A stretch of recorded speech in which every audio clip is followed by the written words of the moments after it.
statement analysis. Now, what is this vertical statement analysis? देखो, पहले तो vertical statement क्या होता है? You know what are final accounts? Turn on the videos, all of you. Off videos will be out. आज अभी recording है, फिर नहीं तो घर पे बैठ के recording देखना. Any off video I find for more than 1 minute, 2 minute will be out. Question में ऑप्शन है बीओई और डिसोल्यूशन में. बोर्ड में ऑप्शन है ना बीओई और डिसोल्यूशन. बोर्ड में ऑप्शन है बिल्स ऑफ एक्सचेंज या फिर डिसोल्यूशन. मेरा पेपर में नहीं होगा 14 फरवरी को. या बीओई होगा या dissolution. All videos on last time, Krish, Hitavi, Bhavik, Devanshi.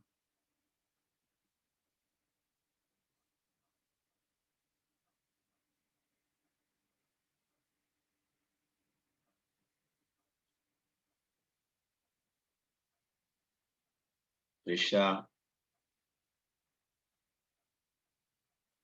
Khushi,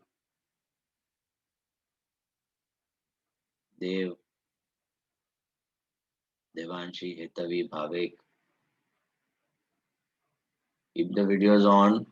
Find the video off for 1 or 2 minutes. Will be out now. Now, listen carefully, okay? Vertical statement analysis. What are vertical statements? You know what are final accounts? Final account consists of what? We have made final accounts in case of partnership, in case of sole proprietor last year, in case of NPO this year. What are final accounts? Final accounts are nothing but accounts prepared at the end of the year to know the results of the business, right? What are these final accounts? They consist of final result of the business, annual results of the business. इसमें क्या included होता है? इसमें what do you make in the answer? You used to make a trading and P&L account to calculate your gross profit, net profit, and you make a balance sheet. Yes or no? In the final accounts, you make trading P&L and balance sheet. Okay. अब हम जो vertical statements बोलते हैं वो और कुछ नहीं है, ये फाइनल अकाउंट ही है. Vertical statements are nothing but final accounts. Final accounts को ही वर्टिकल स्टेटमेंट कहा जाता है. Both are one and the same. Both are one and the same. Is that clear? The basic reason of difference is what? The basic reason of difference is ये जो नाम होते हैं trading P&L and balance sheet, these are mainly used for sole proprietor and partnership firms. These are mainly used for sole proprietor and partnership firms. Whereas this name, the vertical statements, they are mainly used for companies. The company form of organization, उनके final accounts को हम बोलते हैं vertical final accounts या vertical statements. Vertical financial statements. तो financial statements बोलो, vertical statements बोलो, vertical final accounts बोलो, all are one and the same. Is this part clear? तो पहला चीज क्लियर कर लो कि वर्टिकल स्टेटमेंट्स क्या होता है. तो फाइनल अकाउंट्स किसका फाइनल अकाउंट्स होता है? सोल प्रोप्राइटर का होता है, पार्टनरशिप का होता है कि कंपनीज का होता है? Whose final accounts are we talking about? So we are talking about what? किसका फाइनल अकाउंट है? Companies. Companies, joint stock companies, बराबर है. उनके final accounts we call vertical statements. Why vertical statement? क्योंकि हम जो बनाते हैं वो हॉरिजॉन्टल होता है. हम जो बनाते हैं फाइनल अकाउंट वो हॉरिजॉन्टल स्टेटमेंट होता है. हॉरिजॉन्टल मतलब इसको टी फॉर्म बोला जाता है.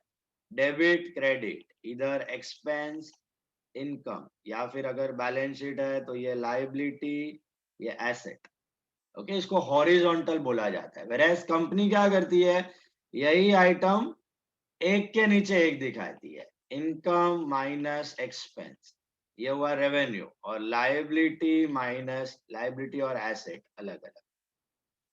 This is what is called as vertical statement. तो हमने क्या किया? Left hand side right hand side पे प्रेजेंट किया. और कंपनी ने क्या किया, एक के नीचे एक प्रेजेंट किया, इसलिए उसको बोलते हैं vertical. So vertical financial statement means vertical final accounts that belongs to the company form of organization. ये बात क्लियर हुई. अब second item, the name. Why do we prepare trading and P&L account? इसका क्या रीजन होता है? To calculate profits or loss of the business, gross profit, gross loss, net profit, net loss. And balance sheet क्यों बनती है? To know the financial position, value of assets and liabilities. बराबर है? तो ट्रेडिंग एंड पीएनएल के जगह पे हम क्या बोलते हैं? कंपनी की वर्टिकल स्टेटमेंट में इसको बोलते हैं वर्टिकल रेवेन्यू स्टेटमेंट. इसको बोलते हैं वर्टिकल रेवेन्यू स्टेटमेंट या फिर स्टेटमेंट ऑफ प्रॉफिट और लॉस, या फिर स्टेटमेंट ऑफ प्रॉफिट और लॉस. वर्टिकल रेवेन्यू स्टेटमेंट या फिर स्टेटमेंट ऑफ प्रॉफिट और लॉस. रेवेन्यू मतलब इनकम, तो income statement.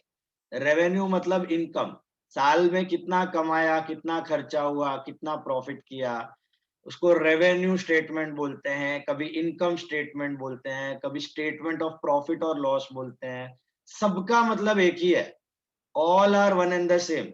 Statement of income, statement of incomes expenses, statement of profit और loss, statement of revenue, revenue statement, all are one and the same.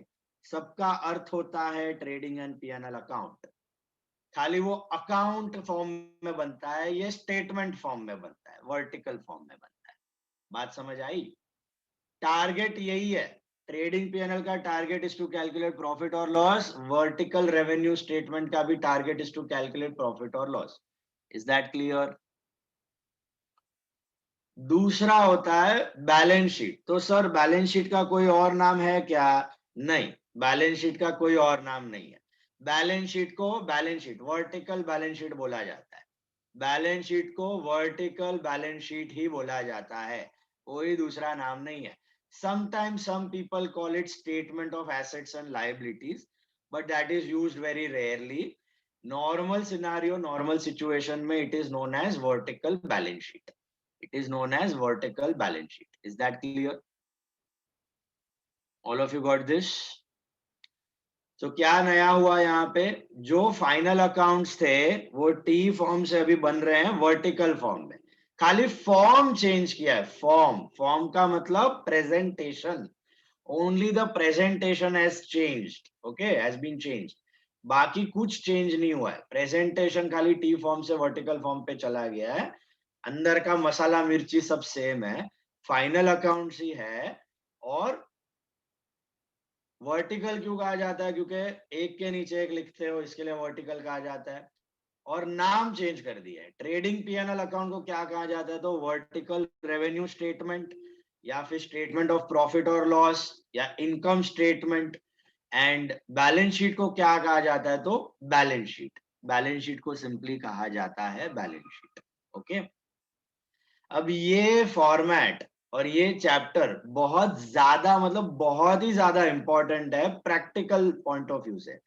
लेकिन theory में आपको इतना detail है ही नहीं अभी 12th स्टैंडर्ड में, इसलिए will have to stick to the board level. Otherwise this chapter जो इतना आपको 8 मार्क के क्वेश्चन में डाला हुआ है और अपना 5-6 लेक्चर में चैप्टर होगा, ये चैप्टर को कंप्लीट करने में एटलीस्ट 4-5 महीने लगते हैं. पूरा सब डिटेल में पढ़ोगे तो it will take 4 to 5 months. इतना वास्ट चैप्टर है and it is very good from practical point of view. आपका जो हम लोग फंडामेंटल एनालिसिस करते हैं ना शेयर्स वगैरह का in the company, so that is mainly based on this vertical statement analysis, financial balance sheet or revenue statement or cash flow, और आपका ratio analysis में 32 types का ratios होता है. We learn all those, so that becomes very useful in studying any company. तो पहला vertical statement समझ में आया. मैं आपको यहाँ पर भी थोड़े practical point of view example सब डालते रहूंगा जितना हो सके उतना. Okay. In this topic also related जितना भी है आपका अभी intro में, we'll discuss all those also. The basic part is clear. What are vertical statements? These are nothing but final accounts of company vertical format में बनाया गया है. अब हायर स्टैंडर्ड्स में जब आप लर्न करोगे कंपनी अकाउंट तो ये वर्टिकल फॉर्मेट ही करना है. लेकिन उसमें भी थोड़ा सा कैच है। आपको जो वर्टिकल स्टेटमेंट का फॉर्मेट दिया गया है और जो अब हम पढ़ने वाले हैं वो डिस्कार्ड हो चुका है। ओके, वो वर्टिकल स्टेटमेंट का फॉर्मेट डिस्कार्ड हो चुका है, नया फॉर्मेट आ चुका है जहां पे आप पहले non current liabilities, then current liability, पहले share holder fund, non current liability, current liability, and then non current asset and current asset, जो आप सीए फाउंडेशन में पढ़ोगे। तो सीए फाउंडेशन में अपडेटेड फॉर्मेट है, यहाँ पे अभी भी पुराना वाला वर्टिकल फॉर्मेट चल रहा है, बट ज्यादा डिफरेंस नहीं है। तो आप ये वर्टिकल फॉर्मेट कर लोगे तो वो नया वाला सीखने में ज्यादा टाइम लगेगा नहीं। तो वर्टिकल एक बार फिट हो गया दिमाग में, तो नया वाला फटाफट आप ग्रास्प कर लोगे, जब आप कॉलेज में लर्न करोगे तभी सेल्फ फाइनेंस कोर्स में आ जाएगा वो आपको नेक्स्ट ईयर, या फिर सीए फाउंडेशन में अभी आप लर्न करोगे शेयर्स में, वही आएगा न्यू वर्टिकल फॉर्मेट। ओके, तो ऑल इन ऑल ये साल आपको कितने बैलेंस शीट के फॉर्मेट है? तो टोटली 4 है, 4। एक है आपका नॉर्मल टी फॉर्मेट वाला बैलेंस शीट जो हमने फाइनल अकाउंट्स में सीखा है। दूसरा अभी अभी हमने शेयर्स में बनाया था बैलेंस शीट एक्सट्रैक्ट, याद है आपको? वो भी टी फॉर्मेट था, शेयर कैपिटल वाला, share capital, premium, bank on the asset side extract बनाया था। तीसरा कंपनी का फॉर्मेट है वर्टिकल वाला जो अभी लर्न कर रहे हो आप इस चैप्टर में। और चौथा आप लोग नहीं करोगे, सीए वाले करेंगे, सीए वाले एक्चुअल वर्टिकल फॉर्मेट लर्न करेंगे शेयर्स वाले चैप्टर में, वो share holder fund, non current liability, non current asset, वो वाला फॉर्मेट। तो 12th स्टैंडर्ड में 3 है, सीए फाउंडेशन वालों को 4 फॉर्मेट है। ओके, 2 टी फॉर्मेट के हैं, 2 वर्टिकल के हैं। इसमें से यूजफुल कौन सा है आगे जाके कंपनीज के लिए, जो आप सीए फाउंडेशन में लर्न करने वाले हो? Okay, the new format, the latest format, keep that in mind. Now take your standard textbook, take your standard textbook, come to page number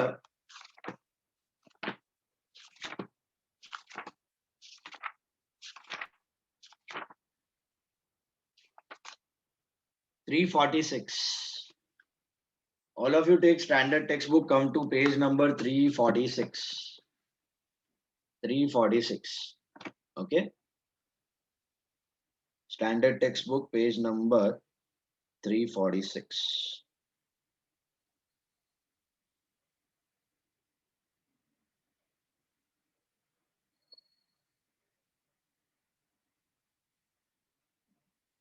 Can you see this?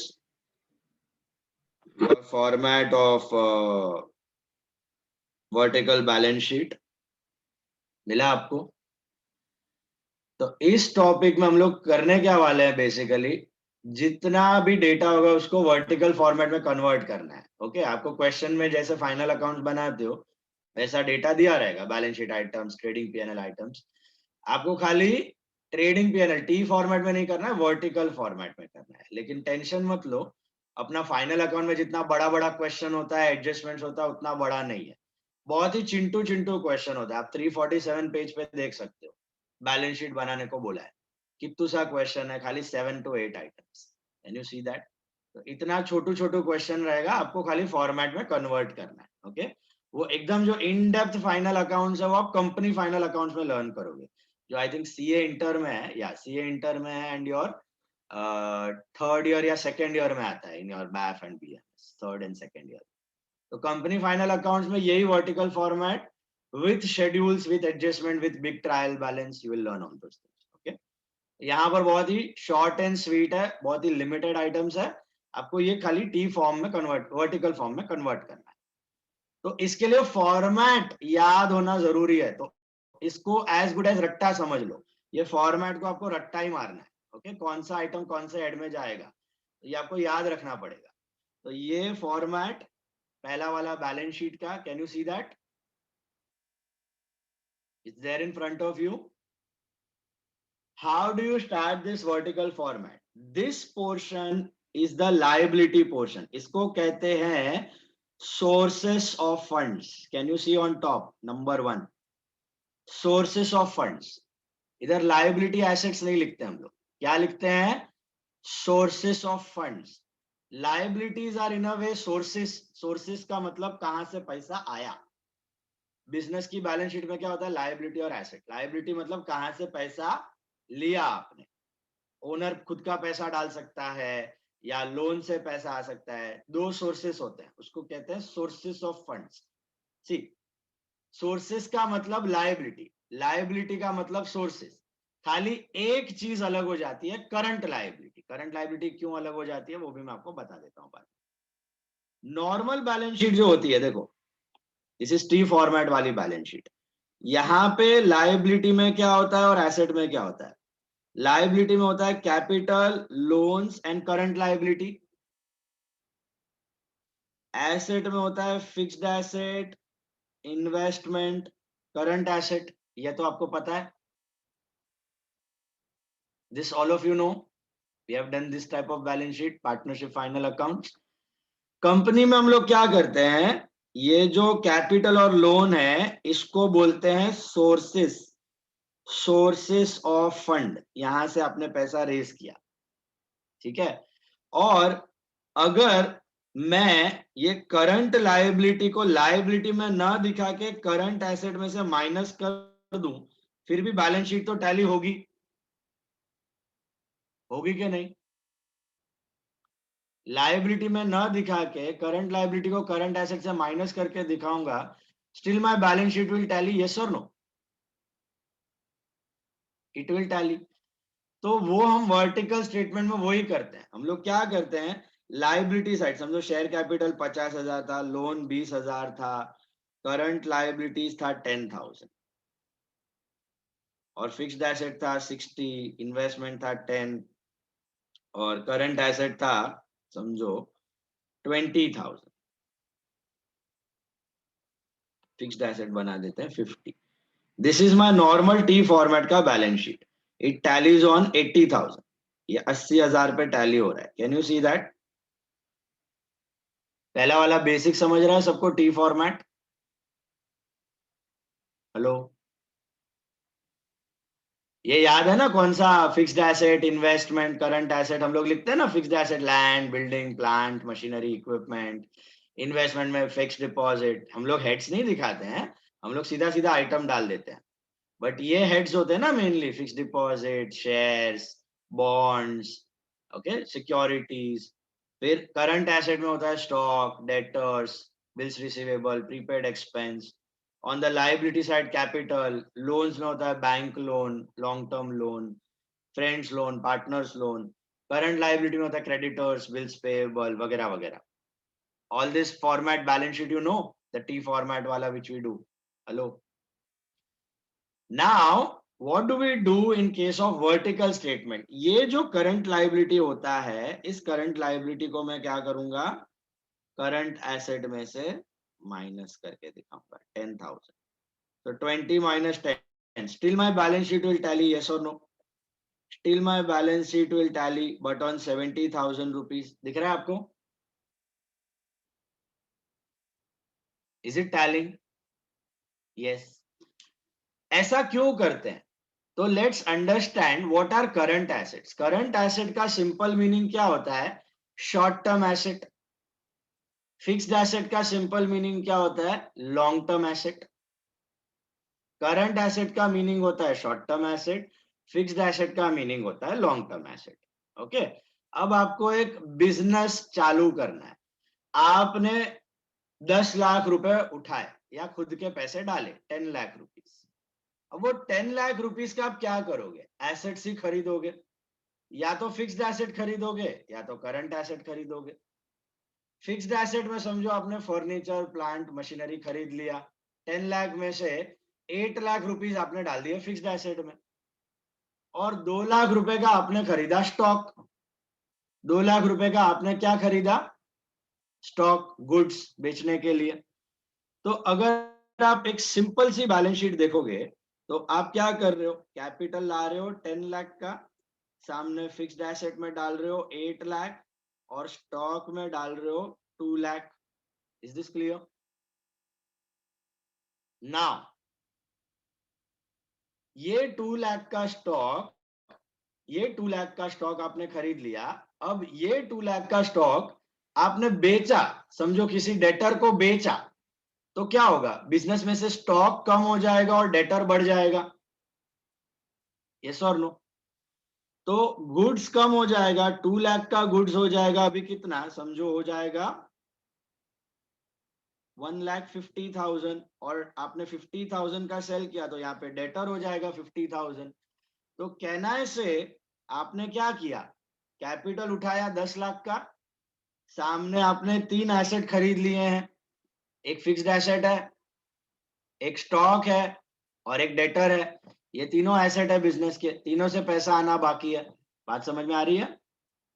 इसमें से fixed asset is what, long term, and current asset is what, short term asset, current asset. यहां तक समझ में आया? अब आपने और समझो 1 लाख रुपीस का स्टॉक क्रेडिट पे खरीदा। यू बॉट 1 लाख रुपीस का स्टॉक ऑन क्रेडिट। तो what entry you pass when you buy a stock on credit? Goods जब आप क्रेडिट पे खरीदते हो तो आप क्या करते हो, परचेज टू क्रेडिटर करते हो। तो डू यू पे the amount immediately? You don't pay the amount immediately, you keep it pending. तो यहाँ पे आपका स्टॉक जो है कितना हो जाएगा, 2,50,000 हो जाएगा, बढ़ के 1 लाख से बढ़ जाएगा। और पैसे नहीं जाएंगे, आपके पास क्या आ जाएगा, यहाँ पे क्रेडिटर आ जाएगा, क्रेडिटर आ जाएगा 1 लाख रुपीस का। Are you getting this? ये हमने 11th स्टैंडर्ड अकाउंटिंग इक्वेशन में किया था। एसेट बढ़ रहा है, लायबिलिटी बढ़ रही है, एसेट कम हो रहा है, लायबिलिटी कम हो रही है। याद आ रहा है कुछ? ये स्ट्रक्चर समझ में आया क्या हुआ? अभी इसमें कैपिटल जो है 10 लाख आपका लॉन्ग टर्म लायबिलिटी है, क्रेडिटर आपका शॉर्ट टर्म लायबिलिटी है। तो अगर मुझे देखना है कि मेरा लॉन्ग टर्म, ध्यान से सुनना, दिस इज वेरी इंपॉर्टेंट। अभी आपको बिजनेस में अगर देखना है कि आपका लॉन्ग टर्म आइटम्स में कितना पैसा इन्वेस्टेड है, कितना लॉन्ग टर्म, लंबा टाइम तक जो आइटम चलेगा उसमें आपने कितना पैसा डाला हुआ है। तो लंबा टाइम तक क्या चलेगा, फिक्स्ड एसेट, उसमें आपने कितना डाला हुआ है, 8 लाख। और शॉर्ट टर्म तक जो आइटम्स चलेगा उसमें आपका कितना पैसा ब्लॉक्ड है, कितना पैसा जाम है, कितना पैसा जाम है, ये ढूंढना है ना। तो आप क्या करते हो, क्रेडिटर को यहां से हटा के माइनस करके दिखाते हो। तो अभी आपको क्या मिलेगा, 3 लाख माइनस 1 लाख, 2 लाख। इसको बोलते हैं वर्किंग कैपिटल। इसको क्या बोलते हैं, वर्किंग कैपिटल। वर्किंग कैपिटल का मतलब बड़ा ही सिंपल है। आप बिजनेस कर रहे हो, आपके पास 2.5 लाख, 2,50,000 का स्टॉक है, नीचे दिख रहा है एग्जाम्पल में, 2,50,000 का माल पड़ा हुआ है आपके पास गोडाउन में, और आपने डेटर को भी 50 का बेचा हुआ है। तो ऑल इन ऑल आपका 3 लाख रुपया जाम हो गया स्टॉक में, बोल सकते हो आप ऐसे देखा जाए तो। 3 लाख रुपीस, क्योंकि डेटर को बेचने के लिए आपको खरीदना तो पड़ा ही होगा ना स्टॉक, और जो गोडाउन में पड़ा वो भी खरीदना ही होगा। तो आपका 3 लाख रुपीस कैश में नहीं है, स्टॉक में पड़ा हुआ है, डेटर में पड़ा हुआ है, यस और नो? सामने सामने आपने 1 लाख का स्टॉक क्रेडिट में खरीदा है, तो वो 1 लाख रुपीस क्या आपने रोकड़ा दिया है कि उधार रखा है? सोचो, जो क्रेडिटर वाला 1 लाख है वो रोकड़ा है कि उधार है? व्हाट इट इज, बोलो। क्रेडिटर वाला जो खरीदा हुआ स्टॉक है, इज इट रोकड़ा और उधार? उधार। सो बोलने का मतलब, अगर मैं 2,50,000 का स्टॉक खरीदा, उसमें 1 लाख का क्रेडिट पे खरीदा है, तो क्या मैंने 1 लाख रुपीस दिया है अपफ्रंट? नहीं, आई हैव नॉट पेड। तो मुझे क्रेडिट मिल गया ना उतना, तो उतना पैसा मेरा रिलीज हो गया। Can I say that? उतना पैसा मेरा रिलीज हो गया। अगर मैं कैश में खरीदता हूं स्टॉक तो मेरा पैसा जाम हो जाता है, लेकिन क्रेडिट पे खरीदता हूं तो मेरे जेब से पैसा नहीं जाता। सो आई नीड नॉट पे एनीवन। तो प्रैक्टिकली आप जब बिजनेस करते हो ना, तो आप ट्राई करोगे कि majority of your goods you try to buy on credit rather than buying for cash. क्योंकि आप, अगर आप एक मोबाइल शॉप खोल रहे हो, आपको 50 लाख रुपीस के मोबाइल चाहिए, 50 लाख के मोबाइल्स चाहिए, तो आज के आज 50 लाख के कैश में खरीदोगे तो आप उल्लू हो। 50 लाख रुपए आप मोबाइल खरीद के कैश देने में क्या सेंस बनता है? आप क्या बोलोगे, 50 लाख का मोबाइल खरीद रहा हूं, 1 महीने बाद पैसे दूंगा। और थोड़े थोड़े करके दूंगा, 1 महीने के बाद जितने बिकेंगे उतने दूंगा। तो क्या हुआ, आपको मोबाइल्स मिल गए, स्टॉक आ गया और सामने क्रेडिटर्स आ गए। अब आप धीरे धीरे जैसे बेचोगे वैसे वैसे पैसे आएंगे, जो पैसे आएंगे उससे आप क्रेडिटर को चुका सकते हो। यस और नो?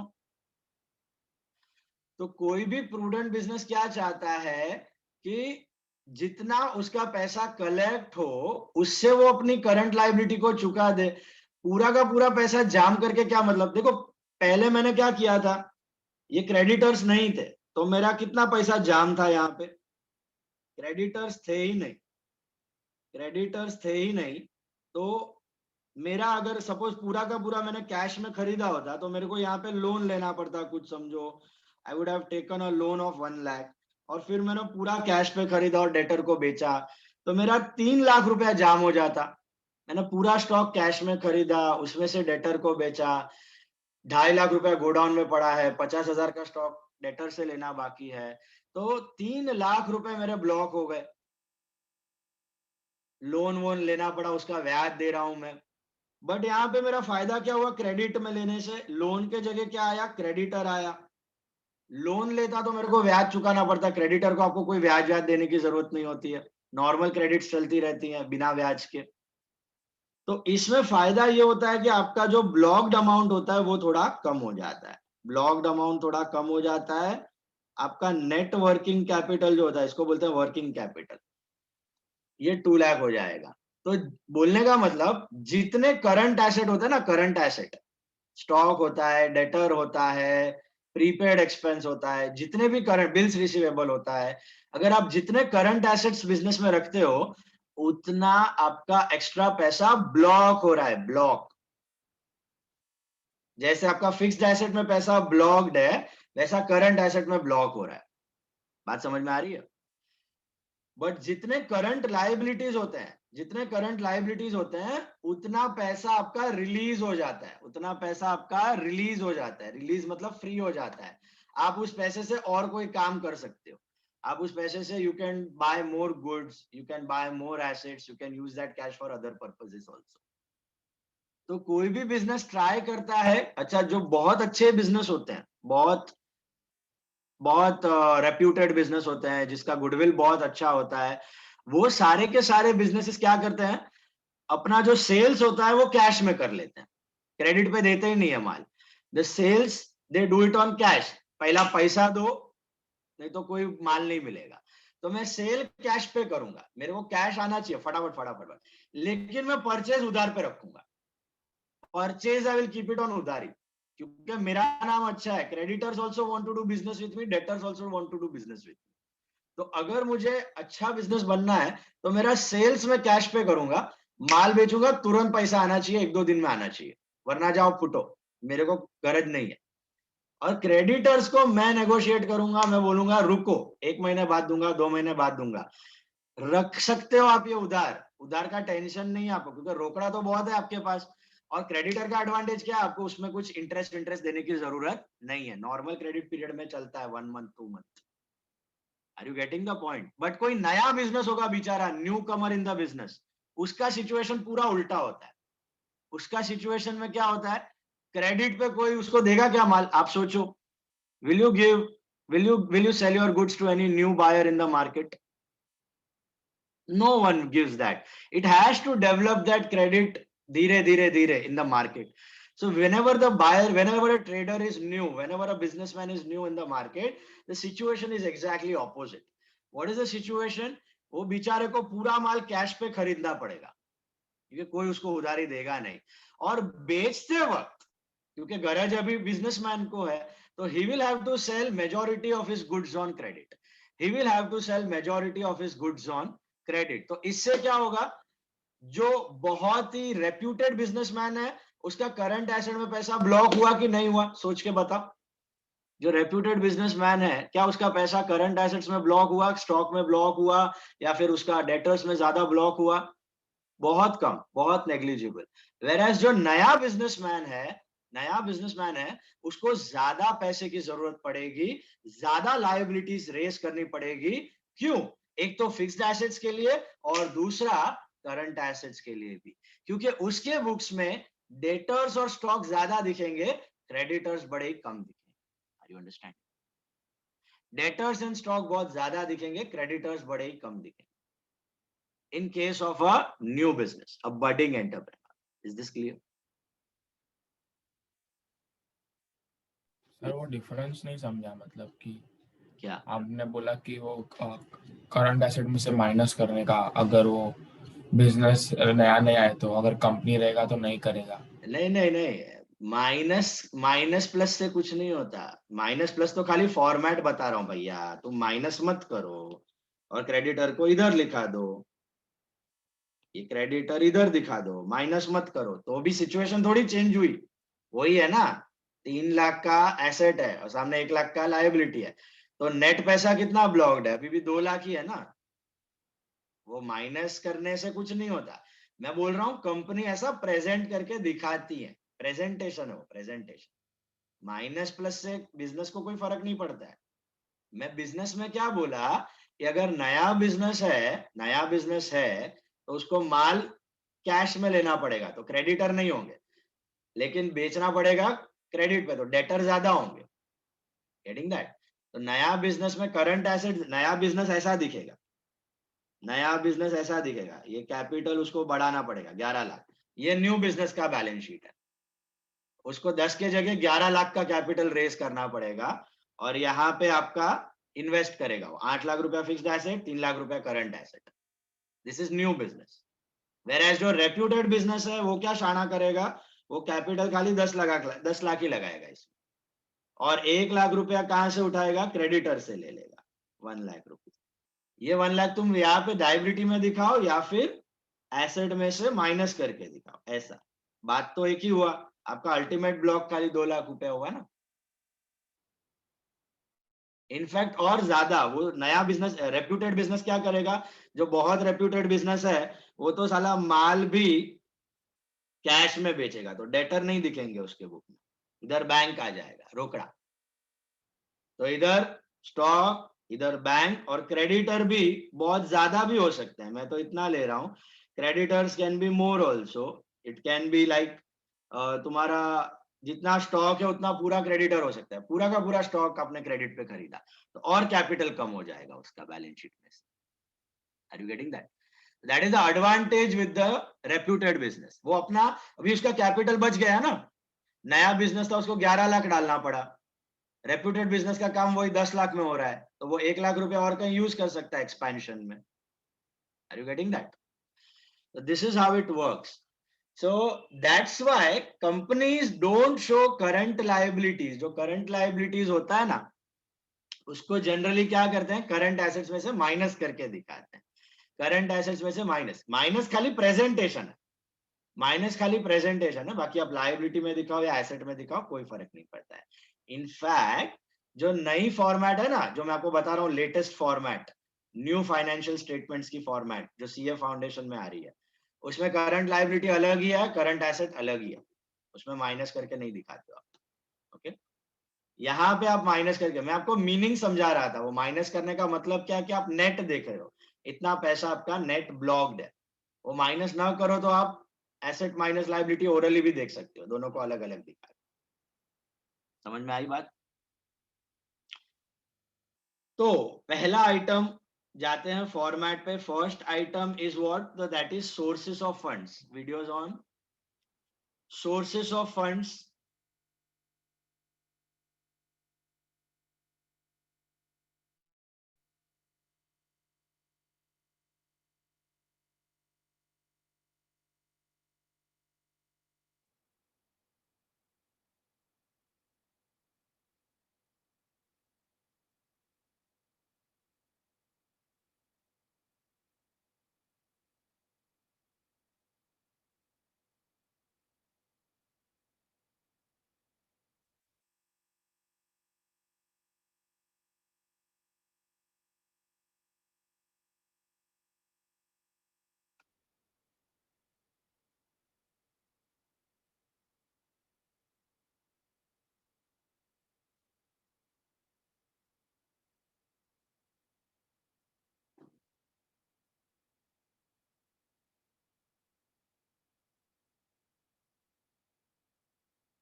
चलो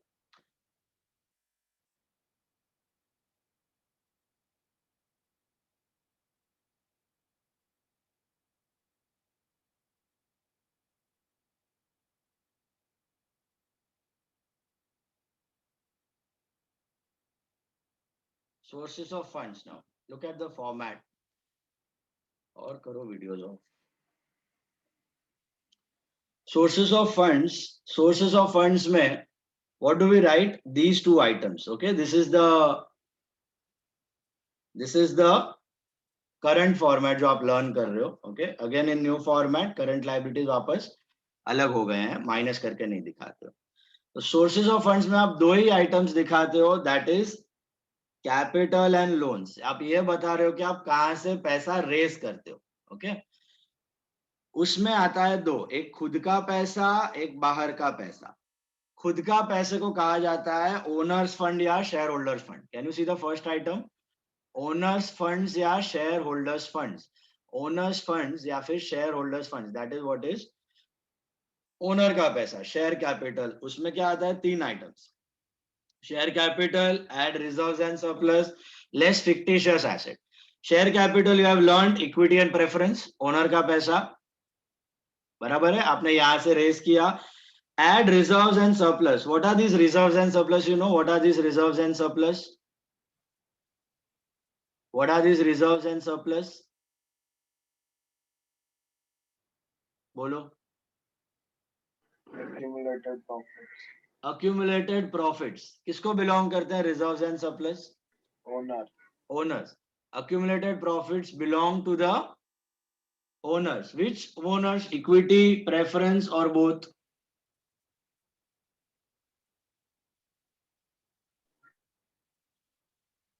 कौन से ओनर्स को बिलोंग करते हैं रिजर्व्स एंड सरप्लस?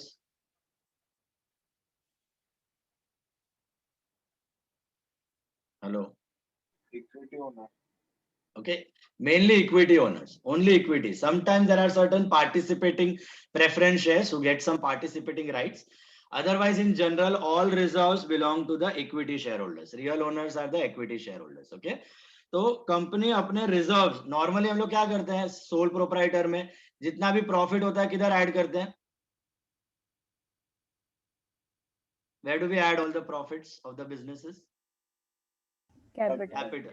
यहाँ पे हम लोग सारे प्रॉफिट्स अलग अलग दिखाते हैं. पीएनएल अकाउंट मतलब साल में जो हर साल आप कमाते हो, पीएनएल अकाउंट, उसको पीएनएल बोलते हैं.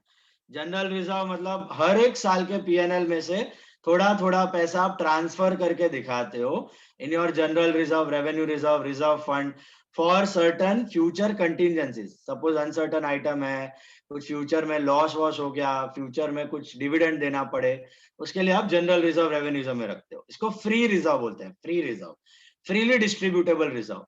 आप कहीं पर भी ये पैसा यूज कर सकते हो, इन्वेस्ट कर सकते हो, आपकी मर्जी. फिर होता है security premium. What is security premium? Share premium सीखा है ना आपने, that is security premium. Share premium is security premium.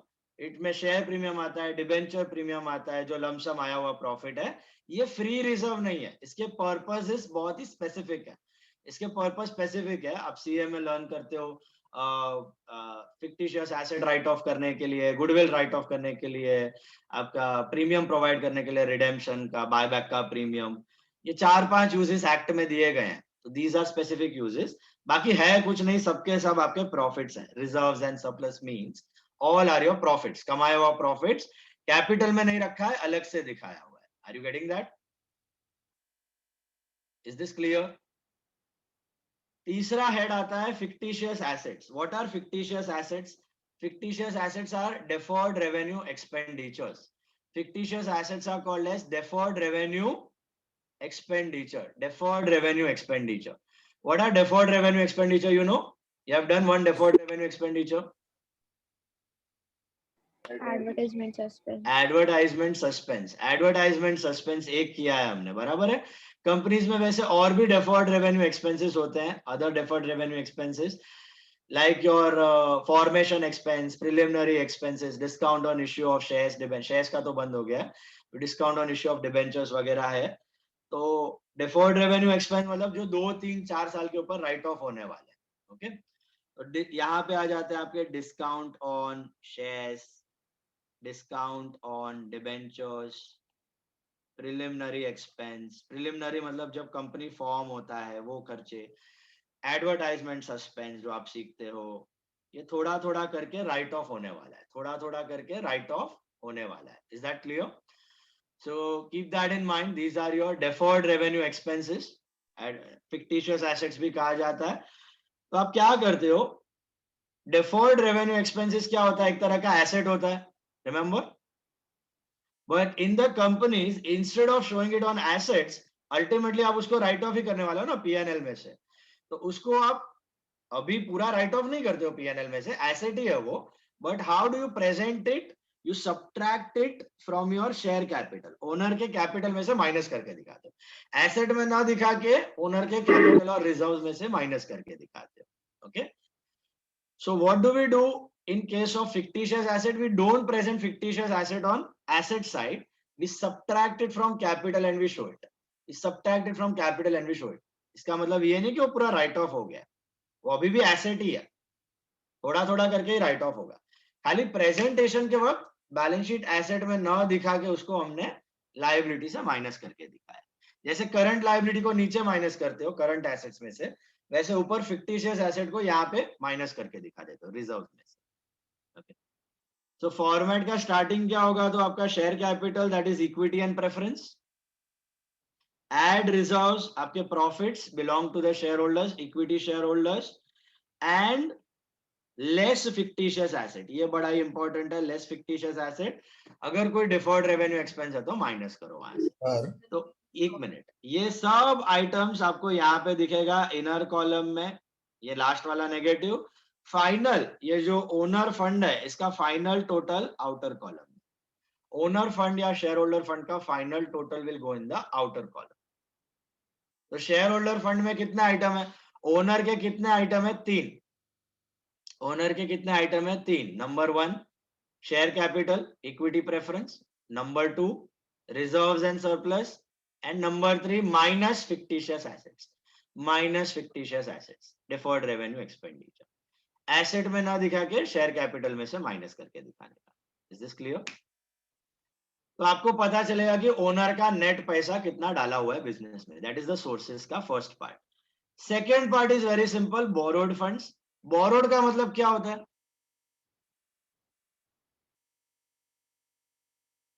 What do you mean by borrowed funds? तो उधार लिया. उधार. बोरोड का मतलब उधार. उधार दो तरह का हो सकता है, bank loan and debenture, long term loan. Borrowed fund में all the long term loan, bank loan and debenture. Okay, companies में और भी होते हैं, फिक्स डिपॉजिट्स होते हैं, बॉन्ड्स होते हैं, ओके, अदर लोन्स होते हैं. तो ऐसे भी अलग अलग हेड्स होते हैं. यहाँ पे आपको खाली दो ही है, bank loan and debentures. Bank loan मतलब बैंक से लंबा लोन लिया, डिबेंचर मतलब पब्लिक से लंबा लोन लिया. वही लोन को छोटा छोटा पार्ट में पब्लिक से लिया, उसको डिबेंचर बोलते हैं.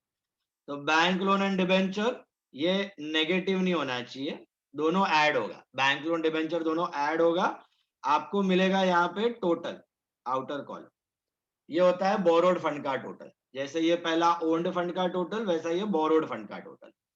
तो बिजनेस ने क्या किया? दो जगह से पैसा रेस किया. खुद का पैसा, बाहर वालों का पैसा. खुद का पैसा सोर्सेस में क्या कहा जाता है? Share holder fund.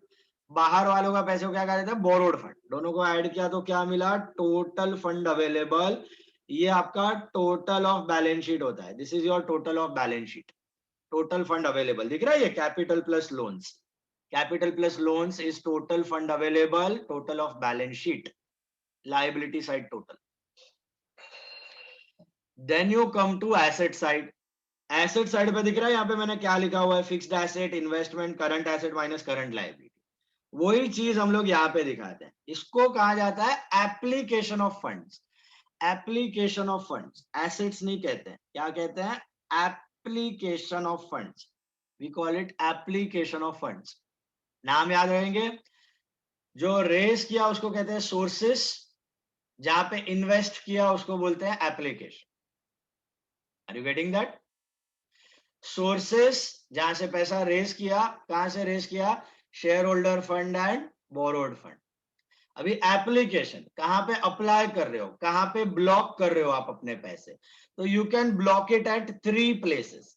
Number 1 fixed assets, उसमें आ गया land, building, plant, furniture, vehicle, equipments, motor car, goodwill, patent, brand name, copyright, trademark, capital work in progress, जो भी आप कर रहे हो, फिक्स्ड एसेट्स बना रहे हो, बिल्डिंग्स बना रहे हो, वो सब सब सब they are called as fixed assets. They are called as fixed assets. Okay, long term assets. दूसरा आप ब्लॉक कर सकते हो इन्वेस्टमेंट्स में. जब आप रेस करते हो तब रोकड़ा आता है ना, वो रोकड़े को आप अभी कहीं कहीं डाल रहे हो, या तो फिक्स्ड एसेट में डाल रहे हो या तो इन्वेस्टमेंट में डाल रहे हो, शेयर्स में, बॉन्ड्स में, फिक्स्ड डिपॉजिट्स, डिबेंचर्स. और तीसरा आता है वर्किंग कैपिटल. अभी मैंने आपको बताया क्या होता है वर्किंग कैपिटल, याद है आपको? What is working capital? Just now we saw this. इसको कहते हैं वर्किंग कैपिटल. इसको कहते हैं current assets minus current liabilities. Current assets minus current liabilities. तो करंट एसेट्स में दो तरह के एसेट दिखाई दे रहे हैं आपको, यहाँ पे नीचे दिख रहा है. एक होता है क्विक एसेट्स और एक होता है नॉन क्विक एसेट. अभी ये क्विक क्या है और नॉन क्विक क्या है? Does anyone know about this? Quick और नॉन क्विक का मतलब? इसके जल्दी पैसा आएगा. हाँ, जिस एसेट्स और लायबिलिटीज को बेच के जल्दी जल्दी पैसा आ जाता है, उसको क्या कहा जाता है? Quick assets. जिस एसेट्स को बेच के जल्दी जल्दी पैसा आ जाता है उसको क्या कहा जाता है? Quick asset. Quick assets. और जिस एसेट को बेच के जल्दी पैसा नहीं आता उसको क्या कहा जाता है?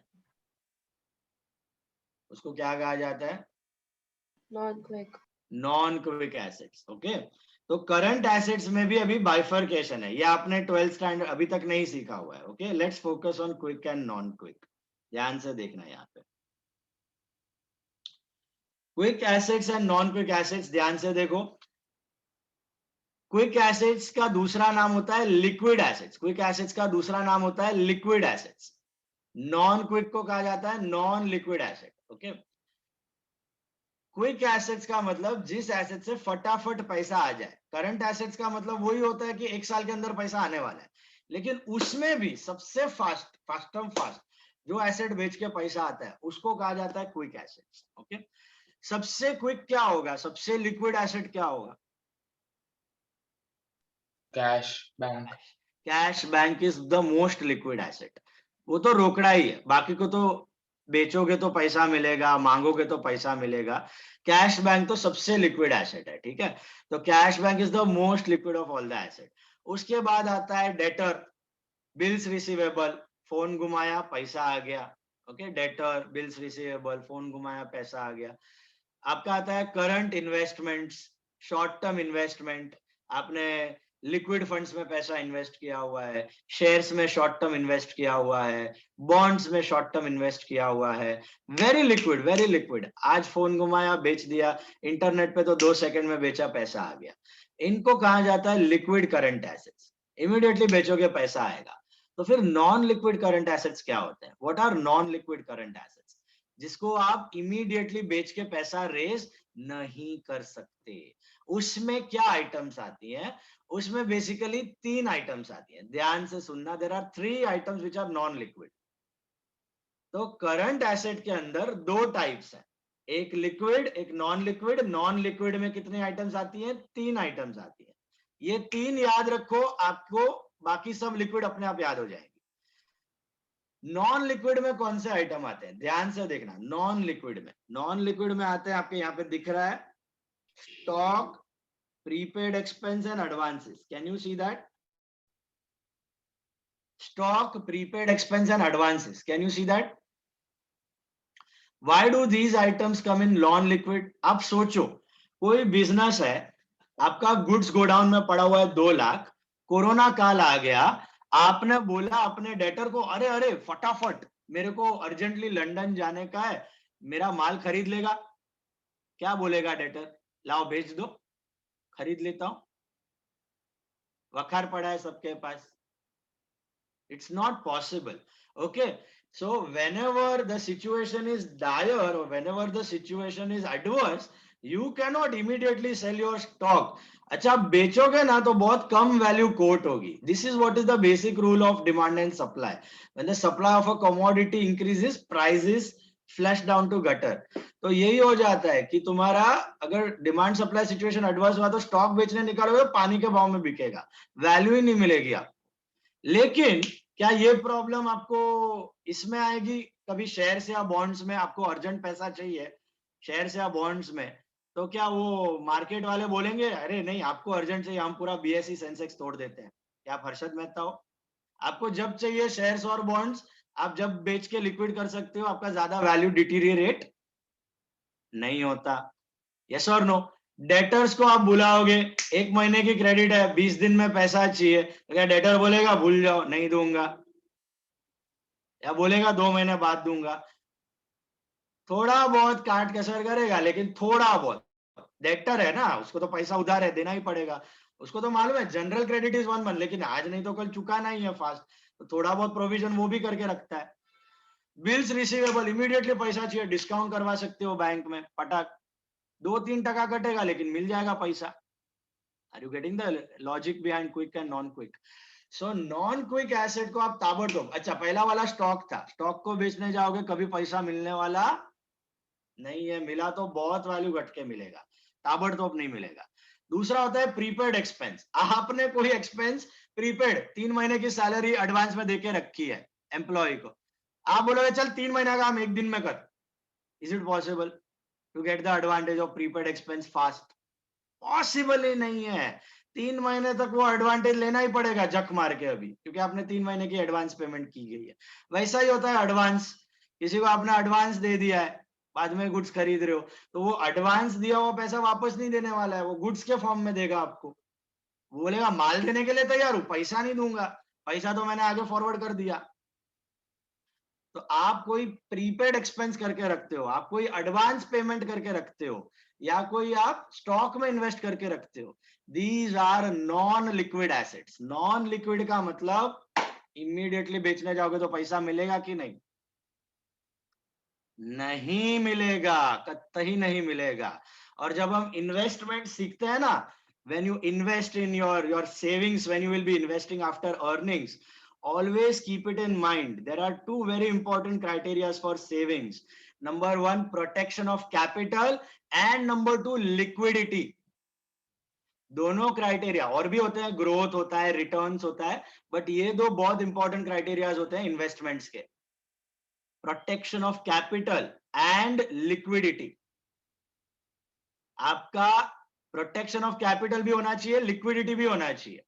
For example gold, protection of capital भी है, धीरे धीरे अप्रिशिएट होता है, पैसा डूबता नहीं है, एंड लिक्विडिटी भी है. जब मार्केट में जाओगे, ऐसा गोल्ड का तो जो मार्केट प्राइस है मिल जाएगा ना आपको, घर पे पड़ा हो सोना फिर काहे का रोना, सुना है कि नहीं? तो फिर इसका लोन्स फटाफट मिल जाता है, इसकी लिक्विडिटी फटाफट मिल जाती है, बेच फटाफट सकते हो. रियल एस्टेट, पैसा प्रोटेक्टेड, अभी शायद वो भी ना हो, बट पहले होता था, बट लिक्विडिटी होती है रियल एस्टेट में. कल उठ के घर बेचना है, ऑफिस बेचना है, बेच सकते हो, पानी के भाव में जाएगा. सौदा करने में ही 2-3 महीना 6 महीना निकल जाता है. यस और नो? शेयर्स, प्रोटेक्शन, अगर म्यूचुअल फंड में करोगे तो थोड़ा प्रोटेक्टेड है, बट लिक्विडिटी होता है कि नहीं होता शेयर्स में? डेफिनेटली होता है, जब जी चाहे लिक्विड कर सकते हो. Fixed deposits, protection of capital थोड़ा कम होता है, इन्फ्लेशन खा जाता है. लिक्विडिटी होती है कि नहीं होती है? डेफिनेटली होती है, जब जी चाहे लिक्विड कर सकते हो आप. तो समझ में आ रहा है? तो protection of capital and liquidity, these are very two important of criteria whenever we invest. तो इसमें यहाँ पे करंट एसेट में तो कोई भी बिजनेस, इसके लिए मैंने आपको शुरू में बोला था, याद है? करंट एसेट में ज्यादा पैसा ब्लॉक करके कोई मतलब नहीं है, वहां से कुछ मिलता नहीं है. आप स्टॉक में पैसा ब्लॉक करोगे क्या आपको ब्याज मिलेगा? डेटर में पैसा ब्लॉक करोगे क्या आपको ब्याज मिलेगा? नहीं मिलता है. तो ज्यादा करंट एसेट्स में ब्लॉक करके सेंस नहीं बनता है. लिमिट होती है, रिक्वायरमेंट, वो हम आगे सीखेंगे. उतना ही करना चाहिए, ज्यादा नहीं करना चाहिए. अब नॉन करंट एसेट, 3 नाम याद रहेगा नॉन करंट एसेट के. What are the 3 names of non current assets? Come on. stock, prepaid expense and advances. All of you got that? उसको छोड़ के जितने करंट एसेट है वो किसके अंदर जाएंगे? बोलो। उसको छोड़ के जितने भी करंट एसेट है वो किस में जाएंगे? क्विक में कि नॉन क्विक में? टेल मी।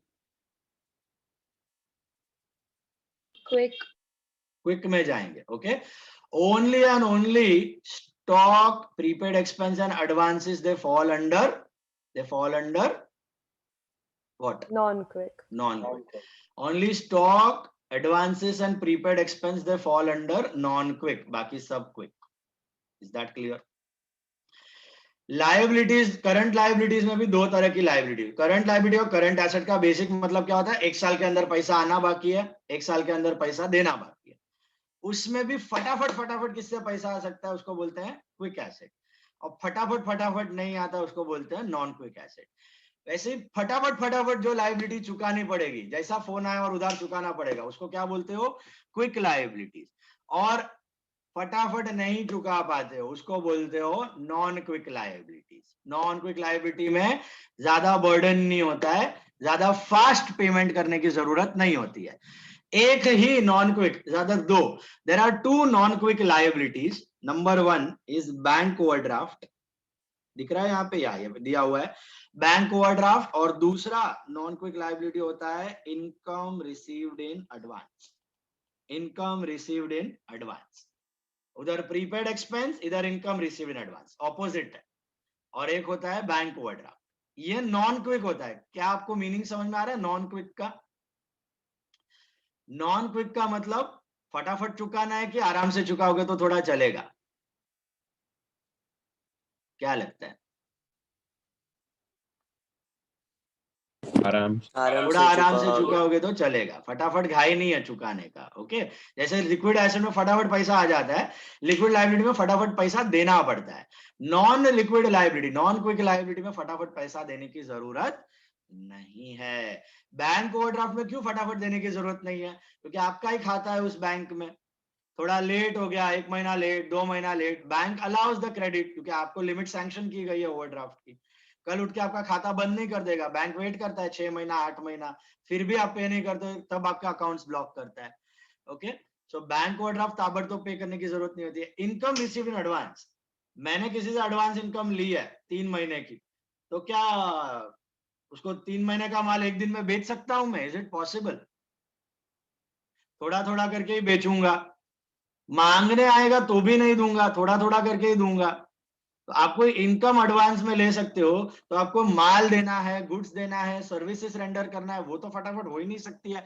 मैंने आपसे फीस ले ली 1 साल पहले, तो क्या 1 साल का पढ़ाई एक दिन में करवा दूं ताबड़तोड़? नॉन लिक्विड को लिक्विड पॉसिबल ही नहीं है. तो वो डिस्चार्ज करने में टाइम लगता है, जस्ट लाइक प्रीपेड एक्सपेंसेस को रियलाइज होने में टाइम लगता है, इनकम रिसीव इन एडवांस को डिस्चार्ज होने में टाइम लगता है. यस और no? So they are called as non-liquid liabilities. Whereas creditors, bills payable, ये सब लिक्विड में आते हैं. क्रेडिटर आपको फोन घुमाएगा, आपको जक मार के पैसा देना पड़ेगा. बिल्स पेएबल आपसे मांगने आएगा, पैसा ऑनर करना पड़ेगा जैसा का जैसा आया.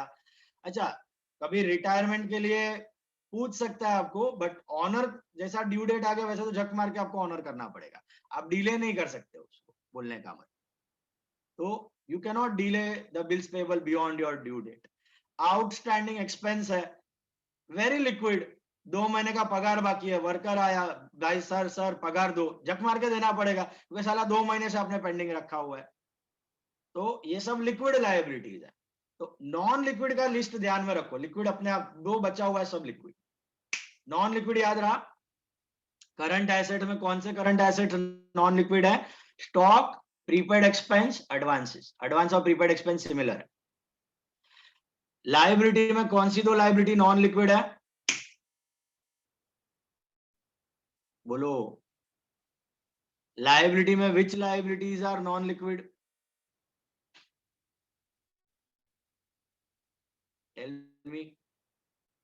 लायबिलिटीज में which liabilities are non liquid? Bank OD bank OD and income received in advance. Income received in advance. Bank overdraft and income received in advance. Is that clear?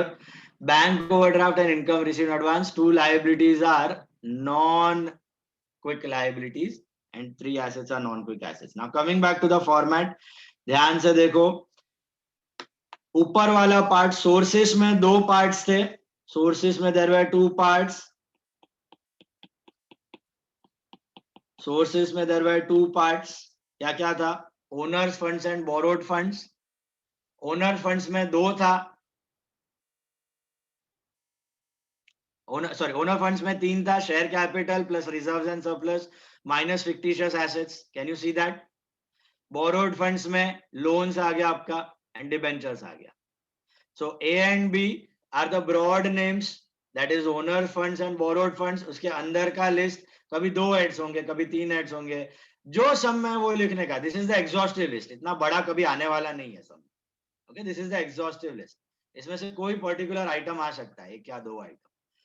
So share capital, reserves less fictitious asset, total is your owner fund. Borrowed fund में debenture, bank loan, total is your borrowed fund. Own fund plus borrowed fund will give you total funds raised, that is total funds, total funds raised, sources of funds, that is total funds raised, total funds raised, total funds available. Can you see that? Then come to your application of funds.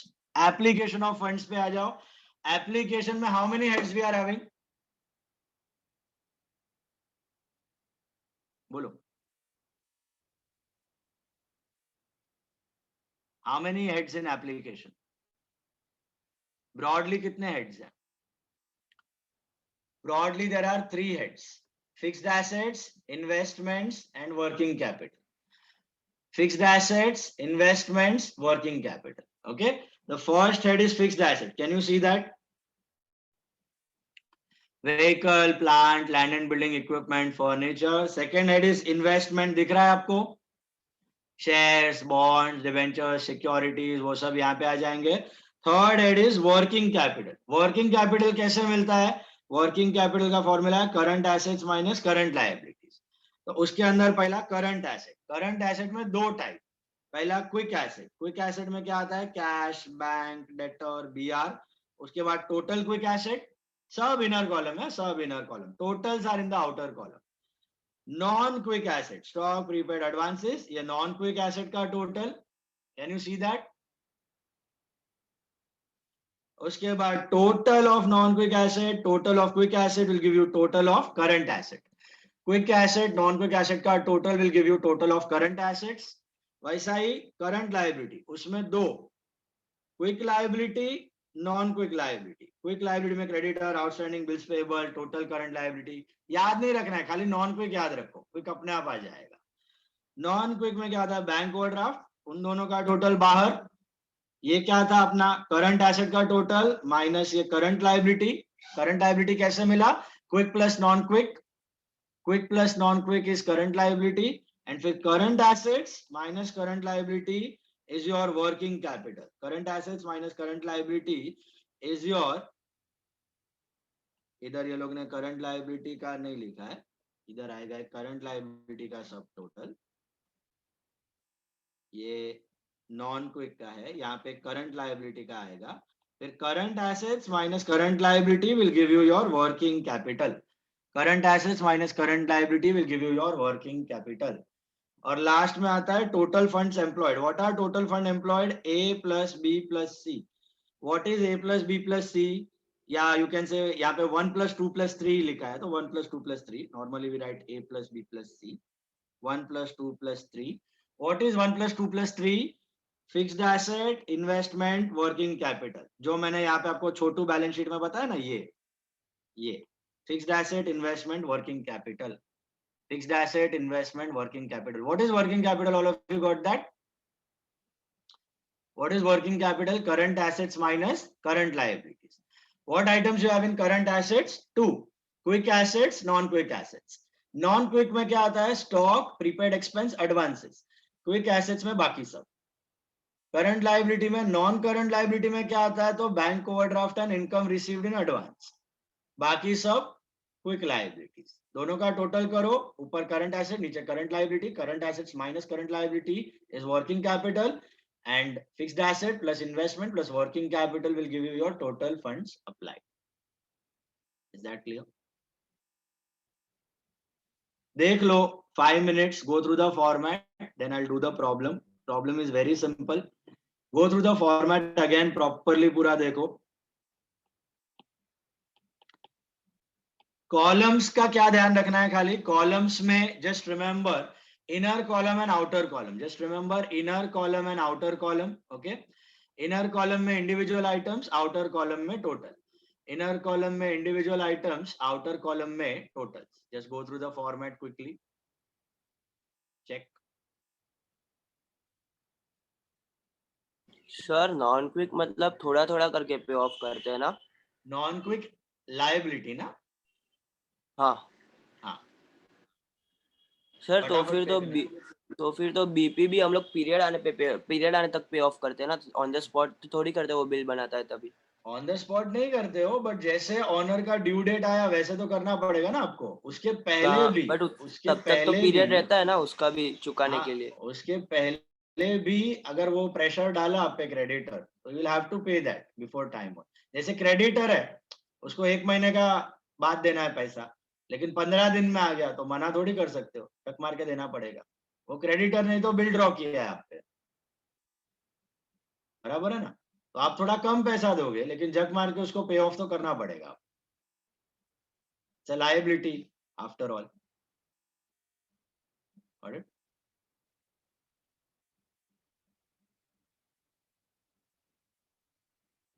Creditor and bills payable are similar.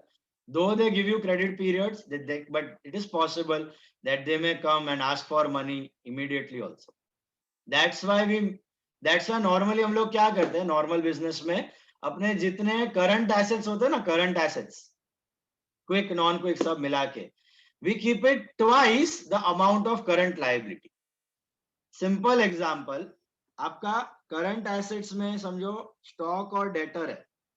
आपका current asset में stock 2 lakh है और debtor समझो 2 लाख है. 2 लाख का stock है, 2 लाख का debtor है, 4 लाख है. तो सामने क्रेडिटर आपका 2 लाख रखोगे आप. ये है ना करंट एसेट में डबल अमाउंट रखोगे करंट लायबिलिटी से. जनरली कोई भी बिजनेस ये ट्राई करता है. एक्चुअली इतना रखने का सेंस नहीं बनता है, लेकिन फिर भी every business tries to keep it. Why? क्योंकि कल उठ के कोई क्रेडिटर टाइम से पहले आ गया पैसा मांगने, तो आपके पास होना चाहिए ना कुछ लिक्विडिटी. तो आप डेटर से पैसा मांग के दे सकते हो, या कैश रख सकते हो. करंट एसेट में कैश भी होता है, तो कैश रख सकते हो. आप करंट ऐसा नहीं करोगे कि आपका करंट एसेट में 1 लाख रुपीज है तो सामने करंट लायबिलिटी भी 1 लाख रुपीज है. ये करना बड़ा ही रिस्की चीज है. जितना करंट एसेट है उतना करंट लायबिलिटी तो रिस्की है, क्योंकि अगर कोई क्रेडिटर टाइम से पहले पैसा मांगने आ गया तो आपके पास पैसा ही नहीं होगा देने के लिए. तो आपका नाम खराब हो जाएगा. शॉर्ट टर्म लिक्विडिटी, पब्लिक में नाम बोलेगा कि साला पैसा मांगने गया, पैसा ही नहीं है पार्टी के पास. तो इसीलिए कोई भी उधारी मांगने जल्दी आ सकता है. वी नेवर नो, क्रेडिटर आ सकता है, बिल्स पेबल आ सकता है, आउटस्टैंडिंग एक्सपेंस आ सकता है. इसलिए हम थोड़ा बफर रखते हैं. बफर में क्या रखते हैं? करंट एसेट में डबल अमाउंट रखते हैं, जनरली करंट लायबिलिटी का. We keep double amount in current asset as compare to current liability. कोई मांगने आए तो हम कंगाल ना हो, शॉर्ट टर्म सॉल्वेंसी मेंटेन करने के लिए. वो आता हूं मैं, आगे करते हैं हम लोग. पहले फॉर्मेट ध्यान से देख लो. इनर कॉलम आउटर 349 पे जो है वो फॉर्मेट नहीं है. इस पे 349 पे भी है तो वो फॉर्मेट नहीं है. 349 पे वर्टिकल रेवेन्यू स्टेटमेंट है. अभी हमने वर्टिकल बैलेंस शीट सीखा है. बैलेंस शीट, वो वर्टिकल रेवेन्यू स्टेटमेंट मतलब प्रॉफिट एंड लॉस अकाउंट. दो चीजें होती है ना, ट्रेडिंग पीएनएल और बैलेंस शीट. ये बैलेंस शीट है. अभी ट्रेडिंग पीएनएल करेंगे हम लोग नेक्स्ट लेक्चर. ये देख लो पहले, इसका सम्स करना है अभी फटाफट. Sums are quite easy once you know the format. Format में ब्रॉडली क्या याद रखना है बताओ मुझे once again. Total sources of fund. Sources of funds में कितना है? 2. Share holder fund, owner fund and borrowed fund. Share holder fund में क्या क्या आता है? Share capital, reserve minus fictitious asset. Borrowed fund में क्या क्या आता है? बैंक लोन है, डिबेंचर। टोटल करोगे 1 + 2 क्या मिलेगा आपको? Total funds available, total funds raised या टोटल फंड्स अवेलेबल। उसके बाद उसको अप्लाई करो। एप्लीकेशन ऑफ फंड्स में कितना पार्ट है? How many parts in application of funds? 3 parts. What are the 3 parts? Fixed assets, investments, working capital. What do you mean by working capital? Current liability को खाली liability से उठा के current assets में से minus किया हुआ है. That is current asset minus current liability.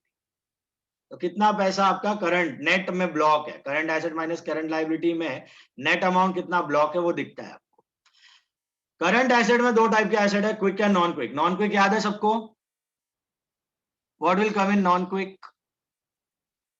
Stock, prepaid expense, advances. What will come in quick? All the remaining current asset.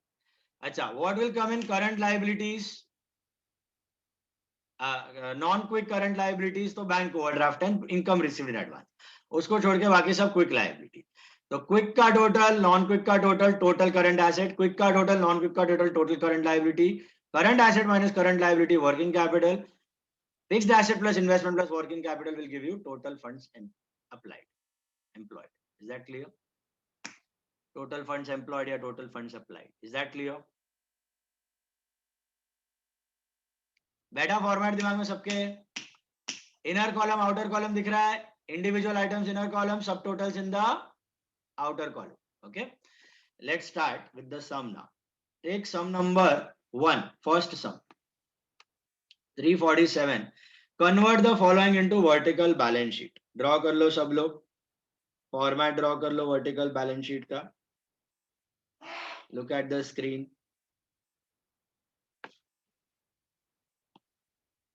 In the books of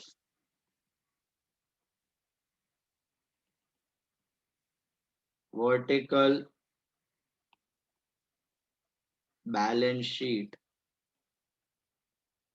as on 31st March 19, simple सा format है, particular amount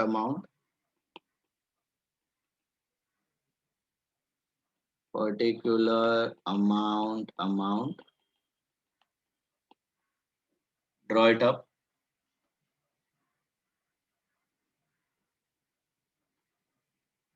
All of you, particular amount.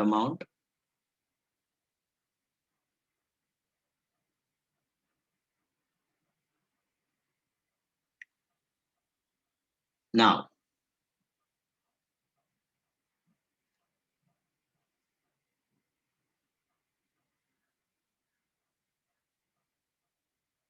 let's start.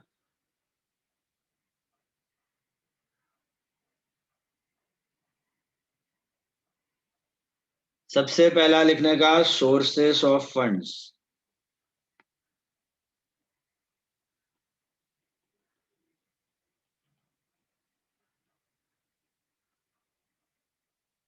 Sources of funds. Okay, first question, page 347.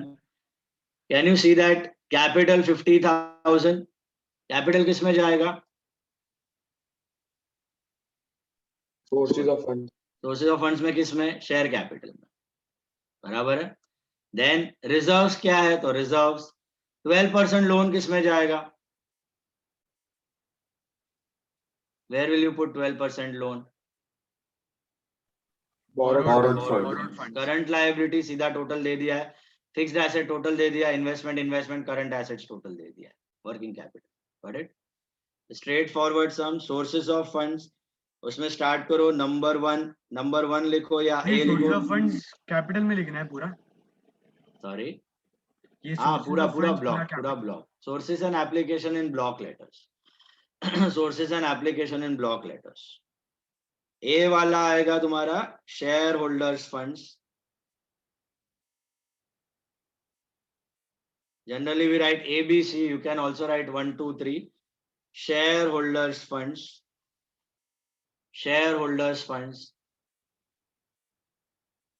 Shareholder fund में you can give small letter 1. Share capital. amount is 50,000. Share capital amount is 50,000. Mila? Plus number 2, reserves. Reserves are 15,000. 15,000. Share capital plus reserves amount is 15,000. 50 plus 15 will give you 65,000. First total in the outer column. Shareholder fund हो गया. Fictitious asset कुछ नहीं है. दूसरा वाला आएगा B वाला, borrowed funds. Borrowed funds. Borrowed funds. उसमें है 12% लोन. 12% लोन एक ही आइटम है तो वही टोटल आप आउटर कॉलम में ले सकते हो. दो होता तो बाद में सब टोटल करके लेने का. एक ही आइटम है तो इसको बाहर ले लो. ये हो गया आपका liability part. This is total funds available.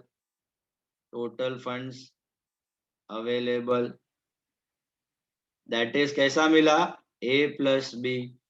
Total funds available are A plus B. What is A?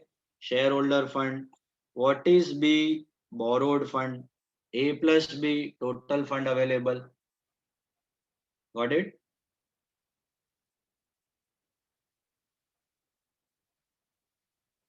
Then come to application of funds. Application of funds. Application of funds. Application of funds में क्या आएगा? 3 part आएंगे. पहला A fixed assets. सीधा total दे दिया अपने को 60,000. वही आउटर कॉलम में डाल दो चलेगा क्योंकि कोई इंटरनल आइटम नहीं है. अगर यहाँ पे होता लैंड बिल्डिंग प्लांट तो इनर कॉलम में दिखाते. कुछ नहीं है तो सीधा आउटर कॉलम. दूसरा आता है इन्वेस्टमेंट्स. सीधा इन्वेस्टमेंट्स को भी आउटर कॉलम में यू कैन शो टोटल दे दिया है 10,000. एंड तीसरा वाला आता है working capital. What is working capital? It is current assets minus current liabilities. It is current assets minus current liabilities. दिख रहा है आपको? Current assets कितना है तो I think 55,000 है. You can show it in the inner column. और multiple items है तो उसको इनर में दिखा के बाहर टोटल लिख सकते हो करंट एसेट का. यहाँ पे डायरेक्टली करंट एसेट्स दिया है तो सीधा 55 current assets and 30,000 in current liability. 55 minus 30 gives you 25 and total. This is total funds. Total funds applied. Total funds applied. A plus B plus C. That is 95,000. दोनों total tally होना चाहिए 95,000. ये आपका vertical balance sheet. Total tally होना चाहिए 95,000 पे. Try the second question on your own. फटाफट. Convert the following in the vertical balance sheet.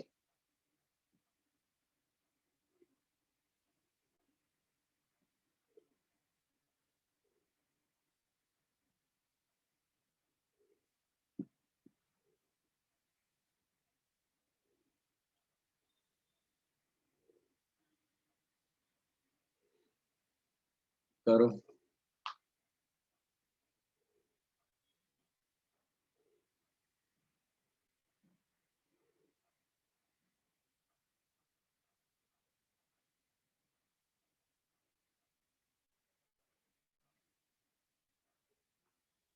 अभी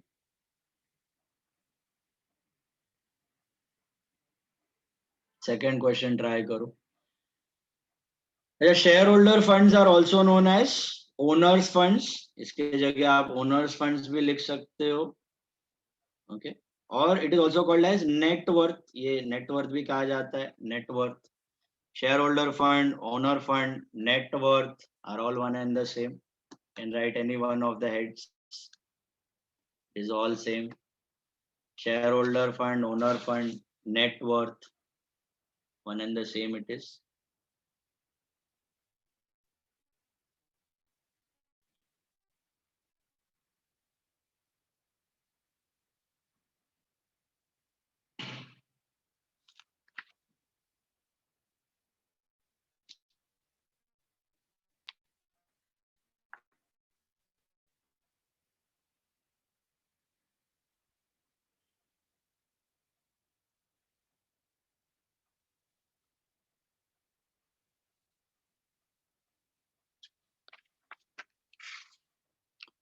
और कॉलम्स का ज्यादा टेंशन लेने की जरूरत नहीं है कि कभी इनर कॉलम का आउटर में चला गया, आउटर का इनर में. No hard and fast rule. Don't worry about column. आगे जाके हम लोग कंपैरेटिव स्टेटमेंट करेंगे, उसमें सब कुछ एक कॉलम में फिट करने का है, तो एक के नीचे एक टोटल्स आते जाएंगे. तो डोंट वरी अबाउट कॉलम्स. अभी कुछ हो गया बाय मिस्टेक, कैंसिल मत करो. उधर फोकट का कट होएगा उधर प्रेजेंटेशन. सो कॉलम्स इनर में हुआ तो ठीक है, डायरेक्टली आउटर में लिखा, वहां से टोटल किया तो भी प्रॉब्लम नहीं है. Ultimate total should be right. Final accounts में करते हो ना वैसे ही.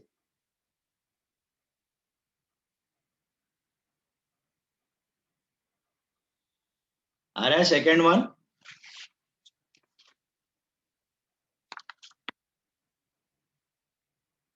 मिला.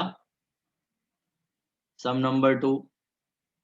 Capital, reserves, loan, liability, fixed asset, investment, current asset. Same items, same format. बना लो.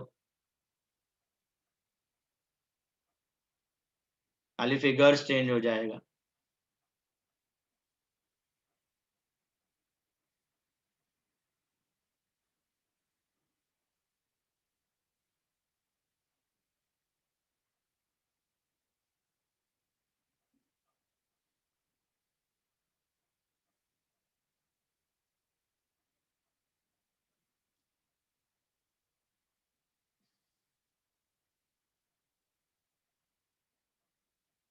खाली इधर हेड्स इंपॉर्टेंट है, वो याद रखना. कौन से हेड में कौन सा आइटम जाता है, दैट इज इंपॉर्टेंट.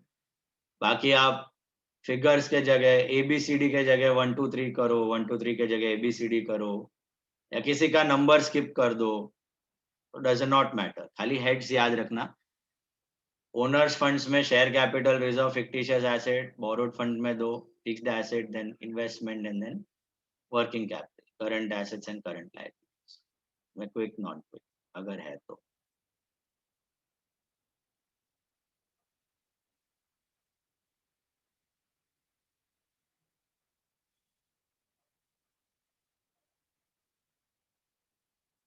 क्लियर है?